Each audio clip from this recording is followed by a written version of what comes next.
Bonsoir, nous sommes ravis de vous retrouver pour ce premier numéro de la saison 2025 de Plus belle Massart. L'occasion pour moi de vous présenter à nouveau mes meilleurs vœux ainsi que de la part de toute l'équipe, puisque nous travaillons depuis le début de cette saison 2024-2025 en équipe. Voilà, ce soir, nous sommes ravis de retrouver Christelle Fernando. Bonsoir. Bonsoir Christelle, notre spécialiste du patois. Bonsoir, meilleurs Thomas vœux à tout le Perrin, monde. qui sera là également pour nous parler d'e-Event, une société qu'il a fondée il y a quelques années maintenant déjà, qu'on retrouvera surtout dans la deuxième partie. Jean-Pierre Guyard, le responsable de la revue Mancel. La vie Mancel et Sartoise. Qui vient de sortir. Tous ses vœux. Merci Jean-Pierre, qui vient de sortir son dernier numéro. Et enfin, Pascal Mariette, notre spécialiste en patrimoine, qui va revenir ce soir sur ce beau village de Thorigné-sur-Oudoué. Un village qui comptait, j'ai cru voir, beaucoup de moulins au XIXe siècle. Oui, des moulins, mais plein d'autres choses, et surtout dans son centre-bourg. Bonne année à tous d'abord. Et oui, on va aller dans le centre-bourg, carrément, parce que je vous conseille d'aller visiter. C'est vrai qu'on parle de Thorigné, on a une image un petit peu extérieure, mais il y a un patrimoine dans son centre-ville qui est très intéressant. On va commencer par l'église, qui est sur un promontoire, qui est vraiment en hauteur. On l'a vu dans les images dans la première partie de l'émission, et puis il y a eu cette belle fontaine de Cré, mais surtout cette église qui est sur, je ne sais pas si c'est un ancien site fortifié, à savoir que la ville a été fortifiée, il y avait même des douves, on l'oublie, mais ça fait partie des communes fortifiées de la Sarthe. Et donc cette église qui a été bâtie au XIIe siècle, en gros, et surtout grandement remaniée au XVIIe et XVIIIe siècle. Donc c'est vraiment l'élément imposant qui est au milieu. Mais autour, il se passe plein de choses. Alors on va faire un petit tour. Tout autour, il y a quelques maisons. Il y a des maisons intéressantes et on va les visionner. Voilà. Alors on va commencer par cette maison qui est juste derrière. Non, ça c'est l'église encore, c'est l'arrière de l'église, excusez-moi. Mais donc dans le village, voilà, on va trouver ces fameuses maisons avec la présence de la brique, ce qu'on trouve beaucoup dans le Perche sartois, avec de la tuile. On a des jolies cours comme ça, comme ces bâtiments, ce patrimoine très local qui rappelle beaucoup le Perche. On a ces fameux puits qui sont couverts. Alors, on a des puits à mitre, etc. Des petits passages assez intéressants. Et puis, on a aussi des maisons qui rappellent qu'il y a eu aussi une activité industrielle comme celle-ci au XIXe siècle, dans toute la Sarthe, c'était les tisserands. Et les tisserands se mettaient sous l'escalier, encore un autre puits, et les tisserands s'installaient sous les maisons. Et donc, on a souvent ce rez-de-chaussée, voilà, la porte, et on tissait dans l'humidité, évidemment, en sous-sol, parce qu'on tissait le chanvre et le lin, et c'est une matière qui méritait d'avoir de l'humidité pour pouvoir être travaillée et mieux travaillée. Et puis, on a des grandes bâtisses, des bâtisses intéressantes, et quand on est auprès de la mairie, on découvre des vestiges de portes assez intéressantes qui donnent à l'arrière sur un ancien château. Et ce château, qui a été complètement remanié au 19e, que voilà, qui est aujourd'hui un institut médico-éducatif. Mais ce château est intéressant, il est 19e, mais surtout, regardez cette crête de toit qui est super bien travaillé. On ne sait plus faire ça. On le faisait en tuile, mais là, on sait le faire en zinc ou en plomb, même dans certains cas. Donc ça, c'est tout l'aspect de décoration qu'on avait au 19e. On a de très belles maisons aussi 19e à travers le bourg. Donc je vous conseille de parcourir ce bourg. En partant de l'église, vous allez voir et regarder plus précisément chaque maison, chaque édifice. On a vraiment de très belles maisons bourgeoises, comme celle-ci. La mairie elle-même est une très belle bâtisse, avec ses façades bien régulières. Et celle-ci qui est magnifique avec son fronton et ses deux petits bâtiments annexes qui se trouvent de chaque côté. Et qui sert de chambre d'hôte, je crois. Et qui sert de chambre d'hôte. Vraiment très très beau. Donc je vous conseille de visiter. Et puis dans le centre-bourg, il y a deux cours, et on va commencer par la cour dite de l'apothicaire, qui est intéressante elle aussi, parce qu'on y trouve aussi ces maisons. Au bout de cette cour, on voit qu'il y avait l'activité des tisserands, et là, on a une très belle maison de tisserands, comme on les trouve dans le Nord-Sarthe, généralement, ou à côté d'Alençon, à Damigny. Et donc là, on voit bien le petit atelier du tisserand qui est en bas au rez-de-chaussée, la maison d'habitation, et la fameuse fameuse gerbière, là où on montait gerbière pour monter les gerbes de blé, ou on appelle ça aussi des passantes si elles descendent un petit peu sur la façade. Voilà, c'est du patrimoine qui est très intéressant. Alors les photos, je les ai prises il y a quelques mois, donc peut-être qu'elles ont été restructurées, les maisons, ou restaurées, mais je vous conseille vraiment de visiter ça. Une autre cour, c'est la cour de Pécheret. Alors cette cour de Pécheret, on va y aller parce qu'il y a une magnifique bâtisse qu'on peut appeler presque un manoir. Alors on regarde de ce côté cour, et puis de l'autre côté, on a même une tour.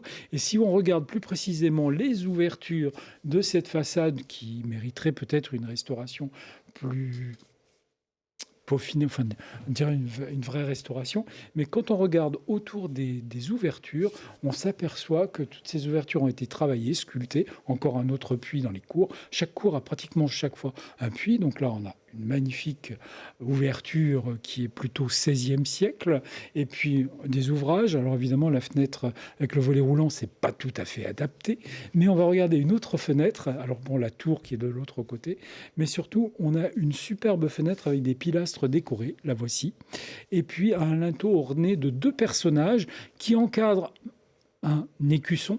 Alors, on ne sait pas à quelle famille était vouée cette maison, mais le linteau est, avouez-le, magnifique. Ouais. Donc, vous voyez que le centre-bourg de Thorigné mérite une très jolie visite. Et puis, alors évidemment, là aussi, on a de chaque côté j'ai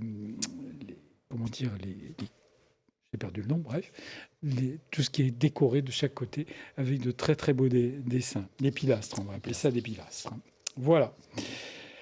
On va aller sur la place centrale, où il y a quand même un personnage qui est présent depuis la guerre de 1870.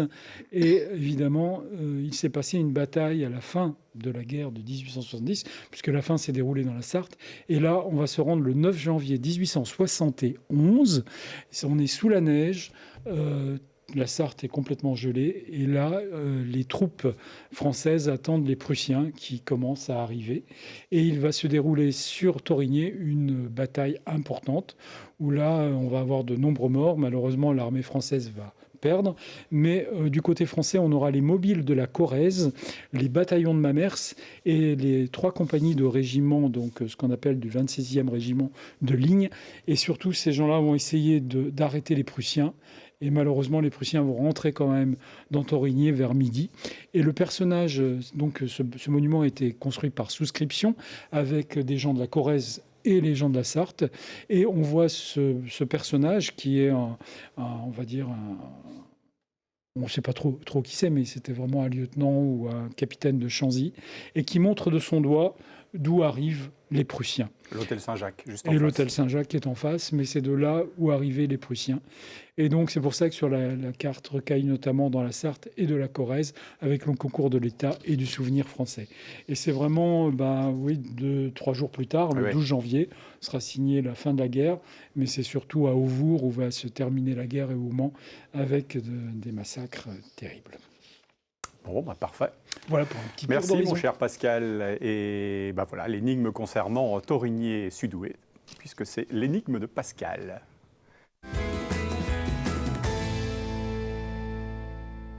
Alors, ça va être à vous de jouer. Alors, sur Thorigné, il y a quelque chose d'assez amusant. Il y a des noms de lieux-dits sur toute la commune, comme dans toutes les communes. Et là, il y a des lieux-dits assez intéressants. Et j'ai trouvé ça assez amusant de vous poser la question. Quel est le nom du lieu-dit, cette fois, qui n'existe pas sur la commune de Thorigné-sur-Douai ? A, le chat qui fume. B, le chat qui pêche. Ou C, le chat qui tricote. Le chat qui pêche, je dirais. Celle qui n'existe pas. Donc. C'est celle qui n'existe pas. Il y en a 2 qui existent. Oui, je dirais le chat qui pêche, qui n'existe pas. Thomas, une idée au hasard, quoi, comme nous tous. Je pense. Allez, le chat qui tricote. Ouais, moi aussi, je pense que le tricote part un peu tiré par les cheveux, quoi. Oui, moi aussi, parce que étant pêcheur à la ligne, j'ai vu un chat un jour qui pêchait, il était sur une pierre au milieu de la rivière. Ah bon. Bon alors, Pascal. Alors il y en a 2 qui existent, oui, effectivement, c'est le chat qui tricote, bien que ça existe ailleurs. Eh oui. Le chat qui tricote, il y a le chat qui dort, évidemment, le chat qui lit, etc. Et donc, preuve à l'appui. Donc, cette maison où il y a le chat qui fume, déjà, qui existe. Et puis, il y a un autre lieu-dit, effectivement, qui s'appelle le chat qui pêche. Donc, c'est assez amusant, mais c'était vraiment des expressions au 19e, et surtout pour les magasins, où on trouvait beaucoup ce genre de choses, tel du cheval blanc, etc. Bon, merci Pascal, grâce à vous, on aura encore appris plein de choses ce soir. Le patois.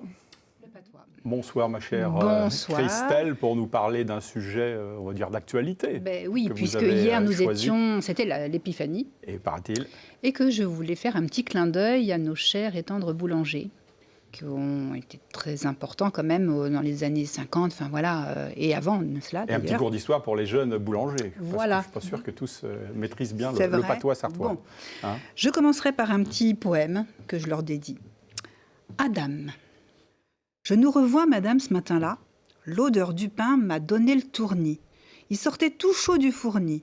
Ce matin d'hiver où le jour se transforme en nuit, quand nous rentrions en grelottant, cette odeur qui emplissait la rue vide de passants.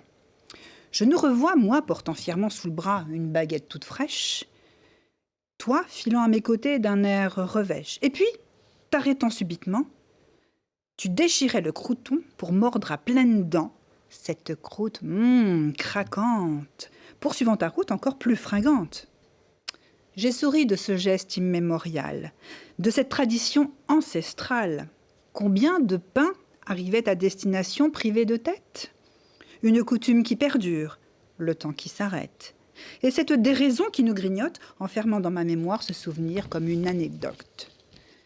Des joies simples qui se transmettent dans le croustillant du quignon et le moelleux de la mie. Oh, douce baguette, tu es et resteras ma fidèle amie. Bravo. En plus, c'était plus explicite qu'en patois, j'avoue. Pas hein, ouais, parce ben que oui, là, un petit peu. Mais voilà que le patois arrive. Ah. Oui, quand même. C'était trop facile. Bah oui, bien sûr. Eh ouais. Quelques petites expressions, bien que le petit monsieur en face de moi, je suis sûre qu'il va exceller dans le domaine. Oh bah, Jean-Pierre Guyard est un Ah, c'est sûr. spécialiste du patois. C'est sûr, il va avoir 20 C'est- sur 20. Eh oui. En plus, Première c'est un gourmand. expression, Alors, qui est-ce qui la lit?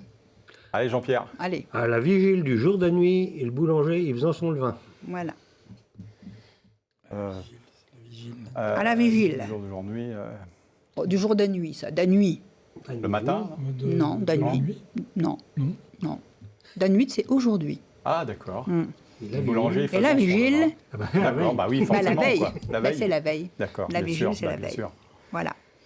Seconde expression, Alors, il se levait d'une BD à la déhuche. bravo. Il se levait d'une bedée à la déhuche. Il se levait vite ou il y avait quelque Oui, il chose se levait de- très rapidement. C'est ça, d'accord. Et il se levait très rapidement, mais à la déhuche. D'une bedée, ça veut dire très rapidement. Mais à la déhuche. La déhuche, elle a débogué dans tous les sens, un peu. Non. Non. Très tôt. Ah, à la À la déhuche. déhuche. Quand se lever à la déhuche, c'est se lever très tôt. D'accord. En même Donc ça, temps on que peut le coq. l'employer Mais oui. à toutes les sauces, quoi. Voilà. Se lever à la déhuche. Voilà. Ouais. Ah bah ça. Thomas, faudra s'en souvenir de celle-ci, à la déhuche. Hein. C'est quand on voit comme ça les expressions, on se dit, oh, celle-là, je vais la retenir. Mais Voilà. une fois que l'émission est terminée, Et c'est on se ça. dit, mince, faut qu'on la revoie en replay parce que là. Troisième expression, qui Pascal. silence. Allez. Le boulanger, il n'avait point le temps de lobasser ni de bouiner. À bouiner, sachez ce que c'est. Ah oui, Ouais. bouiner, ça c'est une expression Ouais. sartoise par excellence que tout le monde connaît. Qu'est-ce que bouine ouais. Ah, qu'est-ce que tu bouines? Ouais, qu'est-ce que Alors, tu fais, lobasser, Fabrique? pas le temps de Lobasser. lobasser, c'est traîner, de... Ouais, c'est De- ça. De. S'endormir. Ouais, c'est- de non. traînasser, de. Non, pas tout il à gobait les fait. mouches. Aussi, On peut dire ouais, aussi. ouais. En fait, ça veut Bon. dire perdre son temps. Oui, personne. D'accord. De perdre Ok. son temps. Allez, Thomas, Allez, un petit. Après la fournée, ils faisaient la mariannée. voilà. Ah oui. Ça, c'est connu, la mariannée. La hein. mariannée. Faire de la hein, mariannée. La marionnée. La sieste. Est-ce que vous faites là? Voilà, Bah, bravo. Madame sûre. Madame pour sûr que Après vous la faites fournée, il faisait la sieste. mariannée. Une autre expression. Suivante. Alors, il chérigodait son four à bois. Ah bah oui, c'était précieux. Hein. Nettoyer. Non. Non, c'est réanimé ou non, Non. même pas. Chérigodé. Il y a le préfixe Il qui est. chérissait. Ouais, c'est ça. Ah. Il prenait soin, grand soin de son bah four à oui. bois. Bah oui, c'était Mais le- oui. Et Suivante. puis, suivant. Jean-Pierre. De temps en temps, la farine, elle se faisait teuiller. Ouais. Mais d'ailleurs, en ce moment, il y a beaucoup de gens qui teuillent. Bah, qui Énormément. Oui. tousse. A-t-il fini de teuiller Ah, voilà, Hein, c'est ça. Ou alors, c'est teuiller ou on dit aussi parfois trucheter. Trucheter. Ah, c'est éternuer. Trucheter. C'est Teuiller, c'est tousser. Oui. Mais trucheter, c'est Ah éternuer. oui, c'est vrai. Ah, c'est tout, ouais, c'est bien exact. vu, Mais en ce Jean-Pierre. moment, ça truche et ça tousse. Ouais, ouais. Ah, en ce moment, oui, ça. C'est les deux. Ah, c'est point bon. Le temps est point bon. Voilà, merci pour votre participation et bravo. Ah bah Je vous mets 20 sur 20, bravo, bien sûr. merci, Non, merci ma chère oui. Christelle. Merci On va à essayer vous. de s'en souvenir, parce N'est-ce que, pas vous voyez, au Ouais, moment à la où je déhuche, parle, je suis hein. en train de me dire, est-ce que je vais me souvenir de ce que j'ai dit ou ce que j'ai entendu La prochaine fois, je vous interroge. faudra faire un petit... Révision demain matin. Révision, Ouais. à la déhuche, la révision. Bon, on va rester dans le patrimoine sartois. C'est l'heure de l'histoire du jour.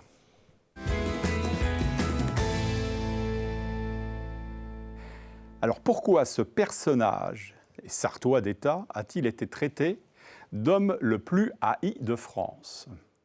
A. Il s'est incliné dans une grande finale. Donc là, je pense qu'on fait allusion au sport, une épreuve sportive. B. Il a inventé les impôts. Ou C. Il a abandonné sa famille. Bon, pas très glorieux tout ça. Ouais, Je pense que pour certains, vous avez Il une aurait petite peut-être bien idée. Je inventé pense les que impôts. chez vous qui réfléchissez à la question, quelques secondes. Christelle. Moi, je dirais qu'il a inventé les impôts. Ah, d'accord. Pareil, Thomas, il ouais. a inventé les impôts. Oui, pour Les moi, copains, ouais, Pour aussi, être tout le vraiment monde. haï Bon, bah là, par je crois tout que le ça monde. fait l'unanimité. C'est Joseph. Et vous Oui, avez, Joseph. et c'est ça, vous avez bien raison, puisqu'il s'agit de Joseph Caillot, qui fut successivement député, président du Conseil général de la Sarthe, puis président du Conseil et ministre des Finances de la Troisième République. Joseph Caillot, mort en 1941, était l'instigateur de l'impôt sur le revenu, par le biais d'une loi proposée en 1907 et adoptée le 9 mars 1909 par la Chambre des députés. Voilà. Joseph Caillot, qui était sartois, bien évidemment, qui a vécu au Mans et puis sur la fin de ses jours à Mamers, dans le Nord-Sarthe. Oui. Voilà, c'est un sujet dont il a peut-être été question un jour dans la vie mancelle et sartoise, mon Jean-Pierre Guyard. Oh, sûrement. Qui sera sûrement abordé, mais je pense que dans la vie mancelle, les sartoises, on sait tout et forcément, le passé n'a plus de secret pour vos Un don spécialistes. de divination, parce qu'effectivement, on en parlera vaguement pour une autre chose dans le prochain numéro. Bon, bah, très bien. Donc c'est l'occasion de dire que le numéro qui vient de sortir, le numéro 485, merci Jean-Pierre, est en kiosque et les grandes thématiques qui sont abordées dans ce Les numéro, vous grandes allez pouvoir nous en parler. thématiques, nous parlons d'un magnifique endroit à Moitron. C'est situé, pour ceux qui connaissent un petit peu moins bien, entre Beaumont-sur-Sarthe et Fresnay. Et à Moitron, c'est-à-dire c'est le Guélian. D'accord, donc ça c'est C'est une commanderie templière. un endroit à découvrir, donc, Oui, avec, magnifique. Alors j'ai vu qu'il était question également de sport, en l'occurrence avec une salle que tous les vieux manceaux connaissent, du côté de Pont-Lieu, c'était la fameuse salle Gouloumès. Ah, la salle Gouloumès, oui, effectivement, je rencontre beaucoup de lecteurs actuellement oui. qui disent non d'une pipe. Me rappelle les galas de catch, Eh oui. avec Chéri Bibi, l'Ange Blanc, enfin bref, Benchemoul. Il y avait toutes les grandes Roger vedettes. Benchemoul, le Ah oui, spécialiste alors ça- Vous l'avez tous connu, la salle Gouloumès Ouais. Ah Ah oui, Non, oui, gamin- basket. alors gamin, on a tous, voilà. Il y avait Cyril, le COP, c'était pas ça le COP? non, c'était c'était le le SCM, SCM. le Sporting Club SCM, moderne, ah. le club. Oui, moi j'y ai joué, moi je jouais au Mouette de Saint-Marc-d'Outillier. Eh ben oui, Ça c'était- s'invente pas ça. Hein. Ouais. Et on avait fait une fois un lever de rideau. Vous jouez où les gars? Dimanche, on joue au comptoir, hein, parce que nous on appelait ça les comptoirs. Oui, on avait dû prendre 32 à 4, Eh ouais, c'est une on salle s'en qui a rappelait. été Hein. Inaugurée en 1957, où le SCM, le Sporting Club moderne, qui est donc l'ancêtre de l'actuel MSB, MSB, oui. a joué pendant de très nombreuses années dans une salle surchauffée. Hein. Ah oui, Je crois que surchauffée. vous relatez tout ça dans votre dans Et qui l'article qui inondait était. un petit peu, parce qu'il y a quand même une anecdote, c'est quand l'huile montait. Eh oui. Elle montait quand même plus que maintenant, c'était moins canalisé. Eh bien, notamment, c'est Guabo qui dit, des fois on arrivait en bateau, et puis il s'entraînait sur le parquet, parce que le parquet était flottant. Il montait, il continuait à jouer. Ouais. Et une fois, tout était redescendu, mais il y avait encore de l'eau sous le parquet. Bon, j'avais continué à jouer. Ouais, ça arrivait là, et puis de l'autre côté, il y avait la salle Louis Crétois, Oui. la salle de la Jalte, qui est La toujours Jalte, celle aujourd'hui de la Jalte, et Oui. qui elle aussi fut inondée en son Ça, temps. c'était Et des je gens. pense que tous les passionnés s'en souviennent, quoi. Ah, tout à fait. Donc la salle Gouloumès à vivre, à redécouvrir, donc dans À un redécouvrir, article effectivement. notamment. Et puis il est question de l'Angevinière aussi. J'ai pu regarder. dans Alors, il votre- est question d'Angevinière également, puisque, l'Angevinière maintenant... Qu'est-ce que l'Angevinière pour ceux qui ne le sauraient pas? Alors, qu'est-ce que l'Angevinière? L'Angevinière, c'est une vieille possession sartoise qui a été qu'il y a eu notamment quelqu'un qui était passionné de botanique et d'arbres, qui l'avait acheté à un moment, le château de Langevinière, et qui avait planté tout un tas de choses tout autour. Bon, pour être un peu plus moderne et pour avancer dans le temps, c'était très connu parce qu'il y avait tout simplement une usine qui était juste derrière, et on fabriquait les vêtements de pluie et les vêtements de sport Bermude. Bien sûr. Bon, ça, tout ça, effectivement, a disparu. Alors là, on voit l'usine Pellier. Eh oui, qui était un fabricant de conserves. Et donc René Pellier, qui était un des fondateurs aussi de l'automobile, on va dire, dans la Sarthe. Oui, Qui faisait partie du comité d'organisation du Grand Prix de 1906, mais qui aussi était dans l'histoire, la genèse de l'histoire des 24 heures du Mans. Dans la genèse de l'histoire, oui, effectivement. Bon, puis ça a été vendu plusieurs fois. C'est devenu, c'est encore très joli. Voilà, tous ceux qui pourront feuilleter ce magazine pourront également découvrir l'église Sainte-Thérèse de l'Enfant Jésus, dont il est question également. Ah oui, il y a une anecdote qui est quand même assez intéressante, parce qu'il y avait une église en bois dans le temps, qui avait brûlé. Et puis, ils voulaient reconstruire une église en bois, et puis ils ont vu les paroissiens de Spire. Pourquoi vous faites une église en bois? Bon, on n'a pas de sous pour en faire une. Ben oui, mais qu'est-ce qui l'a abîmé?